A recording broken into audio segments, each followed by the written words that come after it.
तो hello hello guys, आज हम लोग करेंगे मैथ्स का कंप्लीट फॉर्मूला शीट रिवीजन। जो हमने ऑलरेडी स्टेट्स का किया था वैसा ही कुछ होगा। ठीक है। तो यहाँ पे वीक वन पहले शुरू हो जाता है। वीक वन में ज़्यादा कुछ फॉर्मूला तो है नहीं। थ्योरी थ्योरी बेस्ड चीज़ें ही हम लोग पहले पढ़ लेंगे वीक वन के लिए, क्योंकि वीक वन जो है वो एक फाउंडेशन टाइप का काम करता है। तो नेचुरल नंबर क्या है? नेचुरल नंबर ऑलरेडी पता है, वन से लेकर के इन्फिनिटी तक नंबर जो होते हैं वो नेचुरल नंबर होते हैं। लेकिन जो 1.01 मतलब कि डेसिमल वाले नंबर नेचुरल नंबर में इंक्लूड नहीं होते। लेकिन आईआईटीएम के सिलेबस में जीरो भी नेचुरल नंबर काउंट होता है, और इसका नोटेशन ऐसा ऐसा कुछ होता है। ठीक है। और हमें पता है कि एक नेचुरल नंबर और दूसरा नेचुरल नंबर को अगर हम लोग एडिशन करेंगे तो हमेशा हमें एक नेचुरल नंबर ही मिलेगा। फिर एक नेचुरल नंबर और दूसरे नेचुरल नंबर को अगर हम मल्टीप्लिकेशन करें तो हमेशा एक नेचुरल नंबर ही मिलेगा।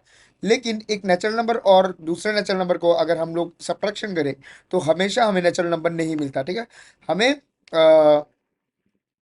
हमेशा एक इंटीजर मिलता है। अब बात आता है कि इंटीजर क्या है। माइनस इन्फिनिटी से लेकर प्लस इन्फिनिटी तक जितना भी नंबर्स होता है उन सबको हम लोग इंटीजर कहते हैं। इसमें भी जो डेसिमल पॉइंट्स है वो इंक्लूडेड नहीं है। ठीक है। सिर्फ नॉन डेसिमल नंबर ही इंटीजर होता है नेचुरल नंबर की तरह। अब ये वाला फॉर्मूला तो हम बचपन से ही पढ़ते आए हैं कि dividend is equal to divisor into में क्वेश्चन अपन में रिमाइंडर। ठीक है।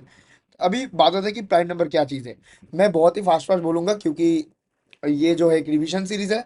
मैं आशा करता हूँ आप लोगों ने ऑलरेडी मतलब कि जो डिटेल में पढ़ाई की होगी, आइदर फ्रॉम वन शॉट या फिर फ्रॉम पोर्टल के लेक्चर्स। ठीक है। तो यहाँ पर प्राइम नंबर क्या चीज़ है। Number only have two factor, the number itself and one. मतलब कि सोचो कि 19 19 का सिर्फ दो ही वेक्टर होता है, एक तो 19 और दूसरा वन, तो 19 बन जाएगा एक प्राइम नंबर। ठीक है। कॉम्पोजिट नंबर क्या होता है? जो number other than prime number, मतलब समझो कि 21, 21 में चार फैक्टर होते हैं, एक 21 फिर 3 और 7। ठीक है। 3 7 21 1, यहाँ पे चार फैक्टर होते हैं। तो अगर कोई सा भी नंबर एक या एक वो नंबर के अलावा कोई भी और फैक्टर्स दे रहा है तो उसे हम लोग कॉम्पोजिट नंबर कहेंगे। ठीक है। या फिर ऐसा भी बोल सकते हैं, जो नंबर के पास दो फैक्टर से ज़्यादा फैक्टर हो तो उसको हम लोग कॉम्पोजिट नंबर कहेंगे। अभी बात होती है कि रैशनल नंबर क्या है। रैशनल नंबर को हम लोग पी बाई क्यू फॉर्म में एक्सप्रेस कर सकते हैं, और पी और क्यू दोनों इंटीजर होना चाहिए, और क्यू जो है वो जीरो नहीं होना चाहिए। ठीक है। अब इरेशनल नंबर क्या आता है? इरेशनल नंबर आता है कि जो नंबर रैशनल नंबर वाले कंडीशंस को फॉलो ना करें। इरेशनल नंबर को डिफाइन करने के लिए और एक नंबर आता है जिसको हम लोग रियल नंबर कहते हैं। रियल नंबर में हम लोग square root of non perfect square, non perfect square का जितना भी स्क्वायर रूट होता है उनको हम लोग रियल नंबर कहते हैं, या फिर पाई का वैल्यू भी हम लोग रियल नंबर कहते हैं। ठीक है। अभी बात करते हैं कि कार्डिनलिटी क्या चीज़ है। हम लोग सेट थ्योरी पे घुस चुके हैं। कार्डिनलिटी क्या चीज़ है? कार्डिनलिटी आप लोग यहाँ पे देख सकते हो कि हम लोग कार्डिनलिटी का मतलब क्या है कि एक सेट में कितने एलिमेंट्स हैं। तो एन है, एन ए सपोज कि एक सेट है 1 2 3 4। ठीक है। ऐसा कुछ एक सेट है। तो यहाँ पे देख सकते हो, यहाँ पे चार एलिमेंट्स है, हम लोग ऐसे ही देख के बता सकते हैं। तो हम लोग ये वाला फॉर्म नोटेशन का यूज करेंगे, एन ए। एन का मतलब होता है नंबर ऑफ एलिमेंट्स, और ए का मतलब होता है मेंशन्ड सेट। ठीक है। अभी कुछ रिप्रेजेंटेशन देख लेते हैं कि सबसेट का रिप्रेजेंटेशन कैसा होता है। सबसेट का रिप्रेजेंटेशन एक सी के नीचे अगर एक डैश दिया गया है तो उसे हम लोग सबसेट का रिप्रेजेंटेशन बोलेंगे। और एक प्रॉपर सबसेट का रिप्रेजेंटेशन अगर सिर्फ सी दिया गया है, ठीक है, तो उसे हम लोग प्रॉपर सबसेट का रिप्रेजेंटेशन बताएंगे। अभी हम लोग कार्टेशियन प्रोडक्ट का नंबर ऑफ एलिमेंट कैसे निकालेंगे। एक कार्टेशियन प्रोडक्ट का नंबर ऑफ एलिमेंट कैसे निकालेंगे? तो number of element of A और number of element of B का मल्टीप्लीकेशन ही कार्टेशियन प्रोडक्ट का मतलब कि number of element in Cartesian product होगा। सोचो कि सेट है 1 2 और बी सेट है 4 5 6। यहाँ पर दो एलिमेंट है, यहाँ पर तीन एलिमेंट है। ठीक है। तो यहाँ पर ए क्रॉस बी का जो नंबर ऑफ एलिमेंट है ये 3 क्रॉस में 2, जो कि 6 एलिमेंट्स बन जाएंगे। ठीक है। यहाँ पे दो इंपॉर्टेंट फॉर्मूलाज है, ये आप लोग जरूर से याद रखिएगा। ए यूनियन बी का फॉर्मूला है n A plus N B minus में ए एन ए इंटरसेक्शन बी। ठीक है। इस वाले टर्म को इंटरसेक्शन कहते हैं, और इस वाले टर्म को हम यूनियन कहते हैं। ठीक है। यहाँ पे A union B union C अगर तीन सेट रहे और तीनों का यूनियन निकालने के लिए गए, या फिर इस वाले फॉर्मूले से कुछ भी निकालने के लिए गए, तो हम लोग कैसे निकालेंगे? N A plus N B plus N C minus में N A intersection B, A intersection C, सब कुछ ये सब माइनस में होगा, और माइनस में बी इंटरसेक्शन सी, और हम लोग प्लस कर देंगे तीनों का इंटरसेक्शन। अभी देख सकते हो इंटरसेक्शन को हम लोग उल्टा यू से रिप्रेजेंट करते हैं, और इंटरसेक्शन का मतलब होता है कॉमन बिटवीन द सेट्स, ठीक है। और यूनियन को हम लोग यू से रिप्रेजेंट करते हैं, और यूनियन को हम लोग बोलते हैं क्या बोलेंगे इसको, मतलब कि शॉर्ट में क्या बता सकते हैं, दोनों सेट को एकत्रित करके, मतलब कि इंग्लिश में क्या बता, मतलब वन वर्ड में क्या बता सकते हैं। ओके, मैं ऐसे ही बता देता हूँ। अगर ए सेट है 1 2, और बी सेट है 1 2 4 5, ठीक है, तो ए यूनियन बी जो बन जाएगा, मतलब कि दोनों सेट को एकत्रित करके जो रिजल्ट बन जाएगा, तो ये बन जाएगा 1 2 4 5, ठीक है। दोनों सेट को एक साथ मिला के जो रिजल्ट आएगा वो ही हम लोग यूनियन कहते हैं। अभी बात आता है कि एक डैश को कॉम्प्लीमेंट कहते हैं। तो देख सकते हो कॉम्प्लीमेंट का फॉर्मूला यहाँ पे लिखा गया है, एक्स डैश इक्वल्स जो होता है एक्स माइनस में एक्स यूनियन वाई। मैं यहाँ पर उससे समझा देता हूँ वेन डायग्राम से। यहाँ पे इस जगह पे ऐसा क्यों हो रहा है, ठीक है, मैं यहाँ पर समझाने का कोशिश करता हूँ, ठीक है। यहाँ पे देख सकते हो, अबे यार इतना इतना डिस्टर्ब कर रहा है ना भाई ये वाला पेन, ठीक है। तो आप लोग समझ ही जाएंगे। यहाँ पे हम लोग अगर एक्स सेट पकड़ते हैं और इसको हम लोग वाई सेट पकड़ते हैं, एक्स कॉम्प्लीमेंट का मतलब होता है इतना वाला पार्ट, ठीक है। एक्स कॉम्प्लीमेंट का मतलब होता है इतना वाला पार्ट, ये जो इंटरसेक्शन वाला पार्ट है इसको माइनस करके, तो इसीलिए एक्स माइनस में एक्स इंटरसेक्शन वाई, तो ही बन जाएगा ये वाला पार्ट, ठीक है। तो ये चीज़ ही यहाँ पर लिखा गया है, कहाँ यहाँ पर लिखा गया है, ठीक है। अभी रिफ्लेक्सिव का मतलब क्या है, ए बी बी सी सी, कोई भी एलिमेंट अगर सोचो कि एक सेट दिया गया है 1 2 3, बताया गया कि इस सेट को रिफ्लेक्सिव प्रूफ करो, तो 1 1 2 2 3 3, ठीक है। तो ऐसे ये सेट रिफ्लेक्सिव प्रूव हो जाता है। अभी बात आता है कि सिमेट्रिक, सिमेट्रिक क्या है, सोचो कि पहले सेट दिया गया है 1 2 3, ठीक है, तो अभी बता रहा है कि सिमेट्रिक प्रूव करो, तो अगर दिया गया है 1 2, तो 2 1 होना चाहिए, अगर दिया गया है 1 3, तो 3 1 होना चाहिए, और अगर दिया गया है 2 3, तो 3 2 भी होना चाहिए, 3 2 भी रिलेशन होल्ड करना चाहिए। और ट्रांजिटिव क्या चीज़ है, सोचो कि 1 2 3 दिया गया है, ठीक है, और 1 2 अगर रिलेशन होल्ड करे, और 2 3 अगर रिलेशन होल्ड करे, तो 1 3 को भी रिलेशन होल्ड करना मस्ट है, तो ही ट्रांजिटिव केस बन जाएगा, ठीक है। अभी बात होता है कि डोमेन, रेंज और कोडोमेन क्या चीज़ होता है। डोमेन होता है वर्किंग एलिमेंट्स ऑफ सेट है, सेट ए में जो भी एलिमेंट्स बी के साथ रिलेशन बना रहा है वो ही चीज़ें डोमेन हो जाएगा। रेंज में भी same, working elements of set B, मतलब कि सेट बी में जो भी एलिमेंट सेट ए के साथ रिलेशन बना रहा है तो वो ही रेंज बन जाएगा। और कोडोमेन होता है all the sets of, sorry, all the elements of set B, set B में जितने भी एलिमेंट्स रिलेशन चाहे बना रहा है या फिर नहीं बना रहा है, सभी एलिमेंट्स को हम लोग कोडोमेन कहते हैं, ठीक है। या फिर इसको हम लोग बता सकते हैं कि all together of set B, ठीक है। यहाँ पे 1 1 क्या चीज़ होता है, 1 1 चीज़ होता है अगर x1 इक्वल्स x2 या फिर x1 नॉट इक्वल्स x2, अगर कंडीशन सेटिस्फाई हो जाए तो इसको हम लोग 1 1 कहेंगे। या फिर ये भी बता सकते हैं कि every x must have a unique y, ठीक है। और ऑन टू क्या चीज़ होता है, रेंज जो कोडोमेन बन जाएगा, मतलब कि हर सेट बी का हर एलिमेंट वर्किंग होना चाहिए, ठीक है, होना चाहिए। और यहाँ पर वीक 1 खत्म होता है, ठीक है, यहाँ पर वीक 1 खत्म होता है, तो हम लोग चलते हैं वीक 2 के तरफ। वीक 2 में स्ट्रेट लाइन समझाया गया था, ठीक है, स्ट्रेट लाइन समझाया गया था।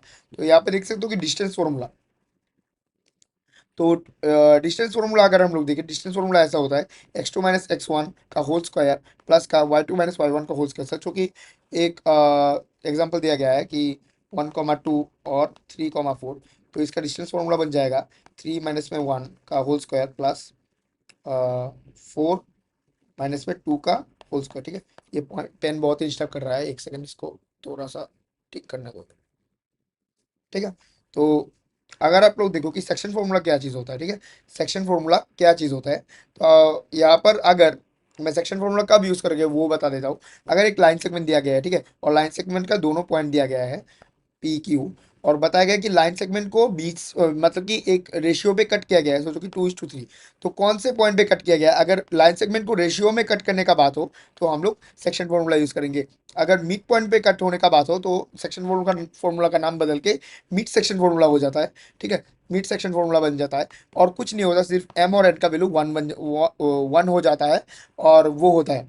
एक सेकंड मेरे को थोड़ा सा सोचने दो कि और जो रेशियो में कट होता है वो 1:1 बन जाता है। ठीक है, ये मिड पॉइंट के केस में। और अगर मिड पॉइंट नहीं हुआ तो आप लोगों को रेशियो दे देगा या फिर जिस पॉइंट पे काट होगा वो वाला पॉइंट दे देगा, बताएगा कि रेशियो निकालने के लिए। तो ये वाला फॉर्मूला ऐसा होता है, mx2 plus n x one upon में m plus N.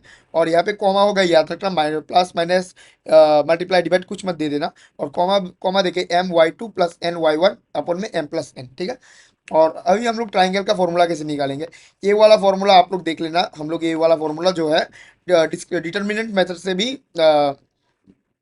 Determinant method से भी हम लोग इसको वेरीफाई कर सकते हैं। ठीक है, तो इसलिए मैंने लिख दिया कि preferable to do with determinant method. ठीक है, तो अभी हम लोग एक लाइन का स्लोप कैसे निकालेंगे? टेन थीटा का जो मतलब कि फॉर्मूला होता है वो होता है कि y2 minus Y one upon में x2 माइनस x1, तो डेल्टा x अपन में डेल्टा y। ठीक है, ये वो बन जाता है टेन थीटा। और अगर दो लाइन का स्लोप अगर इक्वल हो जाए तो हम लोग इन दोनों लाइन को पैरेलल कह सकते हैं। अगर दो लाइन का स्लोप का प्रोडक्ट -1 हो जाए तो इन दोनों लाइन को हम लोग इजीली परपेंडिकुलर कह सकते हैं। ठीक है, relation between two lines and their slope. तो अगर दो लाइन और उनके स्लोप के बारे में रिलेशन पूछा गया है तो tan theta equals m2 minus m one upon में 1 प्लस m1 m2 हो जाएगा इसका फॉर्मूला। ठीक है, अगर दो सॉरी अगर एक पॉइंट और एक स्लोप दिया गया है, ठीक है, पॉइंट स्लोप फॉर्म, तो हम लोग ये वाला इक्वेशन यूज करके y माइनस में y1, ठीक है, y माइनस में y0 या फिर y1 कुछ भी पकड़ लो, इक्वल्स m x माइनस में x0। ठीक है, हम लोग ये वाला फॉर्मूला यूज करेंगे। और equation of A line in two point form, अगर दो पॉइंट दिया जाए और बताया जाए कि इक्वेशन निकालो तो हम लोग ये वाला फॉर्मूला यूज करेंगे y माइनस में y1। ठीक है, y में कोई सा भी गिवन वैल्यू मत पुट कर देना, y की तरह ही रहेगा क्योंकि हम लोग इक्वेशन निकाल रहे हैं, वेरिएबल उसमें आएगा तो इसलिए y और x की रहेगा। और y1 और x y2 y1 x2 x1 में आप लोग का गिवन पॉइंट बैठेगा। ठीक है, तो जो भी पहला है वो y1 होगा और जो भी बाद में है वो सेकंड पॉइंट होगा। ठीक है, तो y माइनस में y1 अपन में x माइनस में x1 इक्वल्स y2 माइनस में y1 अपन में x2 माइनस में x1। ठीक है, अभी स्लोप इंटरसेप्ट फॉर्म क्या चीज होता है? तो अगर y इंटरसेप्ट का बात किया जाए तो हम लोग ये वाला इक्वेशन यूज करेंगे, y equals M X plus C, और c जो है वो ही y इंटरसेप्ट बन जाएगा। और अगर x इंटरसेप्ट का बात किया जाए, ऐसे तो मतलब कि नॉर्मली नहीं आता, लेकिन जो फॉर्मूला बनता है वो जान के रखना जरूरी है। वो होता है कि y इक्वल्स एम मल्टीप्लाइज में x माइनस डी। और एक चीज याद रखना, यहाँ पे जो माइनस डी है वो x इंटरसेप्ट नहीं होगा, यहाँ पर सिर्फ d बन जाएगा x इंटरसेप्ट। ठीक है, यहाँ पर अगर दो इंटरसेप्ट दिया जाए, सोचो कि x इंटरसेप्ट और y इंटरसेप्ट सिर्फ दिया जाए, तो जो फॉर्मूला बन जाएगा वो बन जाएगा x minus x by A plus Y by B equals 1। और a बन जाएगा x इंटरसेप्ट और बी बन जाएगा वाई इंटरसेप्ट जो भी गिवन है हमें। ठीक है, और अगर यहाँ पे बताया जाए कि distance between point from A line, एक लाइन से अगर डिस्टेंस पूछा जाए, दो पॉइंट से डिस्टेंस तो हमें पता है, डिस्टेंस फॉर्मूला हम लोगों ने 10 से ही पर पढ़ लिखा है। ठीक है, अगर एक लाइन और एक पॉइंट दिया जाए तो हम लोग ये वाला फॉर्मूला यूज करेंगे, यहाँ पे पूरा वाला लाइन का इक्वेशन डालेंगे और एक्स और वाई में जो गिवन पॉइंट है वो सब डालेंगे और ए स्क्वायर अपन बी स्क्वायर, यहाँ पे ए स्क्वायर बन जाएगा एक्स का, ए बन जाएगा एक्स का कोफिशिएंट और बी बन जाएगा वाई का कोफिशिएंट। ठीक है, और अगर दो पैरेलल लाइन के बीच में डिस्टेंस निकालने के लिए बोले तो हम लोग हमारे पास दो फॉर्मूले हैं। तो यहाँ पे है मॉड के अंदर C1 माइनस C2, तो आप लोग C1 माइनस C2 लिखो मॉड के अंदर और C2 माइनस C1 लिखो, दोनों ही एक चीज है। और एक चीज मैं बता देता हूँ कि पैरेलल लाइंस में जो एक्स स्क्वायर और एक्स सॉरी एक्स और वाई का कोफिशिएंट सेम रहता है, मतलब कि ए और वी का वैल्यू सेम रहता है, मतलब कि दोनों का स्लोप सेम रहता है। ठीक है, और यहाँ पे देख सकते हो कि यहाँ पे 1 प्लस m स्क्वायर ये एक फॉर्मूला है, लेकिन जो मोस्ट यूजफुल फॉर्मूला है ये वाला है, जनरल वाला। तो यहाँ पर भी मॉड के अंदर C1 माइनस C2 या फिर C2 माइनस C1 लिखो, ये आपका श्रद्धा। और यहाँ पे नीचे ए स्क्वायर प्लस बी स्क्वायर बन जाएगा। ठीक है, और ए है एक्स का कोएफिशिएंट और बी है वाई का कोएफिशिएंट। ठीक है, वाई का कोएफिशिएंट।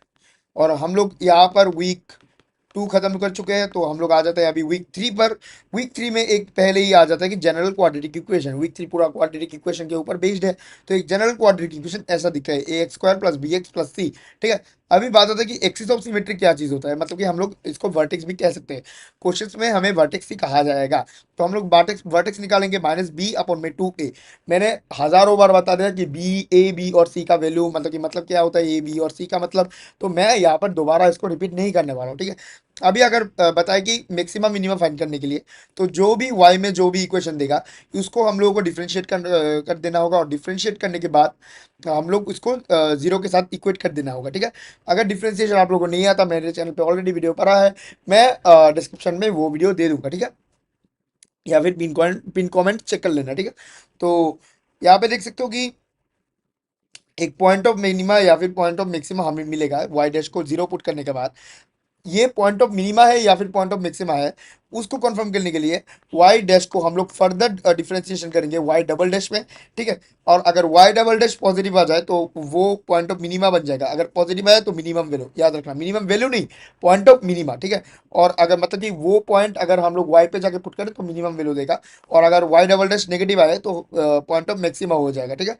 और यहाँ पे देख सकते हो then substitute the value of point of maxima या फिर minima to y, then we will get the required point. Required point नहीं होगा, रिक्वायर्ड वैल्यू होगा। मैं एक सेकंड इसको ठीक कर देता हूँ। रिक्वायर्ड वैल्यू बन जाएगा, ठीक है। तो यहाँ पे देख सकते हो कि एक second, for slope also we sometimes do differentiation. Slope के लिए भी हम कभी कभी डिफ्रेंसिएशन कर लेते हैं, ठीक है। अगर दो रूट गिवन है पी बाई पी और क्यू, दो रूट गिवन है, हमें पता है ये वाला फॉर्मूला कि एक्स स्क्वायर, ये हमने 10th क्लास से पढ़ा ही होगा, और 10th क्लास में तो मुझे इतना लगता है कि सभी लोगों का मैथ्स रहा ही होगा। तो एक्स स्क्वायर माइनस में sum of the roots multiply में x plus product of the roots, ठीक है। और सम ऑफ द रूट्स ही बन जाएगा बी, और यहाँ पे सामने फॉर्मूला का माइनस है इसलिए माइनस, और यहाँ पे ए, ठीक है। ये बन सम ऑफ द रूट्स का फॉर्मूला यहाँ पे देख सकते हो माइनस बी अपॉन ए, और प्रोडक्ट ऑफ द रूट्स बन जाए कांस्टेंट टर्म हो जाता है सी, और product of the roots constant term की जगह ये, और अपॉन में एक्स का कोएफिशिएंट, ठीक है। यहाँ पे देख सकते हो product of the roots P Q और सी अपॉन में ए। अभी बात होता है कि डिस्क्रिमिनेंट क्या चीज होता है। डिस्क्रिमिनेंट का फॉर्मूला होता है B square minus four A सी। अब डिस्क्रिमिनेंट का तीन टाइप होता है, मतलब कि तीन टर्म्स में हम लोग इसको डिवाइड कर सकते हैं। अगर डिस्क्रिमिनेंट पॉजिटिव आ जाए तो मतलब कि दो रियल रूट आएगा, अगर डिस्क्रिमिनेंट जीरो आ जाए मतलब कि एक रियल रूट आएगा, और अगर डिस्क्रिमिनेंट नेगेटिव आ जाए तो रियल रूट नहीं आएगा लेकिन कॉम्प्लेक्स रूट आ जाएगा, ठीक है। तो कॉम्प्लेक्स रूट का बात अभी हम लोग नहीं करते, क्योंकि ये ज़्यादा पोर्शन कवर नहीं करता है हमारे क्वालिफायर के सिलेबस से। तो अभी बात आ जाता है कि क्वाड्रेटिक फॉर्मूला क्या चीज़ होता है। X equals minus B plus minus, ठीक है, याद रखना प्लस माइनस अंडर रूट में B square upon B square minus four A C whole under root में टू ए, ठीक है। अभी आप लोग देखोगे कि B square minus four A से तो कहीं कहीं सुना होगा। हम लोग अभी ही डिस्क्रिमिनेंट का value B square minus four A से निकाले हैं, ठीक है, मतलब कि ये चीज़ वेरीफाइड है, ठीक है। तो हम लोग ऐसे भी लिख सकते हैं माइनस बी प्लस माइनस में अंडर रूट डिस्क्रिमिनेंट अपॉन में टू ए, ठीक है।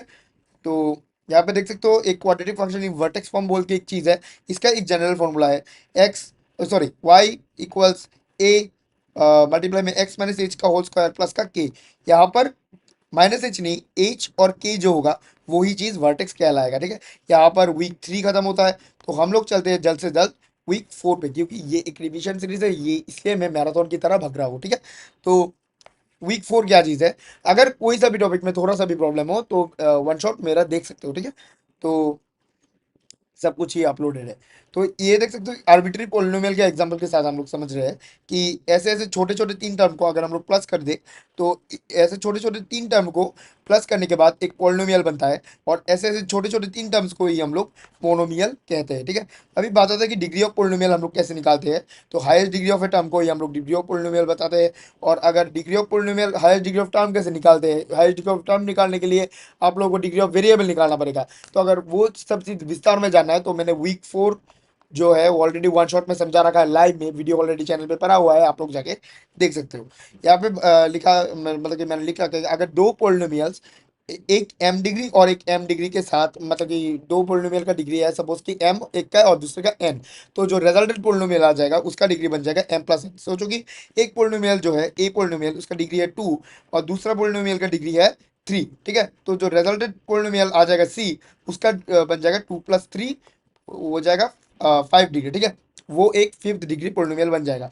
मैं एक बता देता हूँ कि टर्निंग पॉइंट्स कैसे निकालते हैं। टर्निंग पॉइंट्स, तो जितना भी डिग्री है, अगर सोचो कि 4 4 डिग्री पोलिनोमियल है तो टर्निंग पॉइंट 3 आ जाएगा। 5 डिग्री पोलिनोमियल है तो टर्निंग पॉइंट 4 आ जाएगा, 2 डिग्री पोलिनोमियल है तो टर्निंग पॉइंट 1 आ जाएगा, ठीक है। तो जितना भी डिग्री है उससे -1 कर दो, टर्निंग पॉइंट आ जाएगा। अगर ग्राफ जो है एक्स एक्सिस को क्रॉस करता है तो वो एक ऑड मल्टीप्लिसिटी होगा, सपोज की 1, 3, 5 और सो ऑन, ठीक है। 1 हम लोग तभी घोषित कर जब ग्राफ जो है वो स्ट्रेट लाइन होकर एक्स एक्सिस को कट कर रहा है, ठीक है। वरना हम लोग अगर एक कर्व होकर कट कर रहा है तो हम लोग 3, 5 एंड सो ऑन से मूव ऑन करेंगे, ठीक है, मतलब कि मूव करेंगे। और अगर ग्राफ जो है वो एक्स एक्सिस से कट नहीं करता तो वो एक इवन मल्टीप्लिसिटी होगा, जैसे कि 2, 4, 6, 8 एंड सो ऑन। तो यही था पूरा रिविजन सीरीज। तो आशा करता हूँ सब कुछ समझ में आया होगा। तो थैंक यू, ठीक है।